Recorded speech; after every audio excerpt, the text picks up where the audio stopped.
Bonjour à tous et bienvenue dans la radio Blast.net. Une voix dans le temps de la fin. Le message d'aujourd'hui. Quiconque ne porte pas de fruits pour Jésus peut être sauvé. Une question dans la parabole du semeur. Le semeur, c'est celui qui jette le grain, que c'est la parole de Dieu. Dans Matthieu chapitre 13, Jésus, qu'est-ce qu'il voulait faire comprendre pour la foi ou aussi pour porter le fruit? Entre guillemets, le fruit, c'est l'action du bien.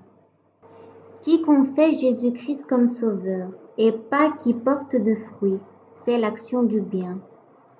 Une question, il ne sera pas sauvé à cause de son mensonge? Non, le salut n'a rien à voir avec les fruits. La parabole du semeur, il voulait dire quoi? Jésus dit qu'on doit porter le fruit. Non, dans la parabole du semeur, il montre la différence du bon fruit et il dit un grain dans la terre et porte le fruit 30%, 60% et 90%. Un peu de fruit, il faut le porter quand on est sauvé? Oui, mais pas pour le salut.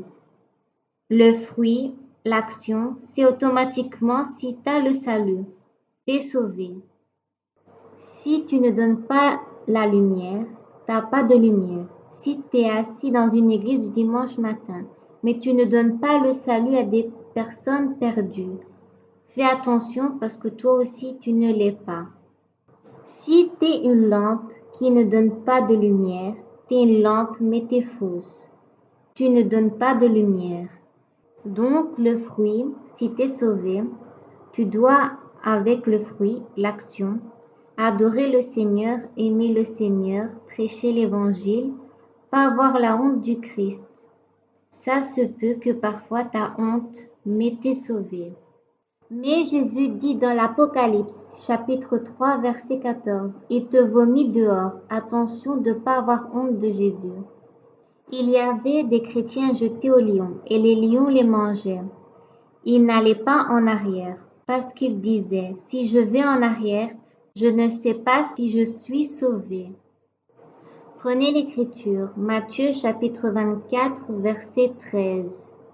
Mais celui qui résistera jusqu'à la fin, Dieu le sauvera.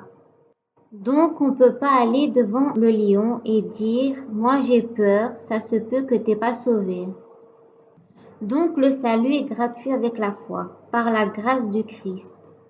Simplement que Jésus est dans ton cœur. Tu porteras le fruit, l'action. Les fruits sont automatiques, mais ils ne te sauvent pas. Exemple, tu trouves un arbre et tu manges une pêche, mais ce n'est pas l'arbre qui a des fruits. Le fruit, c'est le résultat. C'est pas le fruit qui crée l'arbre, c'est l'inverse. Donc, le fruit ne te sauve pas. Si une foi n'est pas vraie, c'est pas la foi de te sauver. Si la foi est vraie, il y a des fruits, mais ce n'est pas le fruit qui te sauve. Prenez l'Écriture, Jacques chapitre 2, verset 17. Pour la foi, c'est la même chose. Si tu crois en Dieu, mais si tu n'agis pas, ta foi est complètement morte. Puis vous prenez l'Écriture, Jacques chapitre 2, verset 18 à 20. Quelqu'un dira peut-être, tu as la foi, moi j'ai l'acte. Je répondrai, montre-moi comment ta foi peut exister sans les actes. Et moi je vais te montrer, par mes actes, que ma foi existe. Verset 19. Tu crois qu'il y a un seul Dieu. Tu as raison, les esprits mauvais le croient aussi, et même ils tremblent de peur. Verset 20. Tu es stupide. Est-ce que tu veux la preuve que la foi sans les actes ne sert à rien? Puis vous prenez l'Écriture. Jacques chapitre 2 verset 24. Vous voyez, Dieu reconnaît quelqu'un comme juste et aussi à cause de ses actes, et pas seulement à cause de sa foi. Puis vous prenez toujours l'Écriture, Jacques chapitre 2 verset 26. Verset 26. Oui, sans le souffle, le corps est mort. De même aussi, sans les actes, la foi est mort.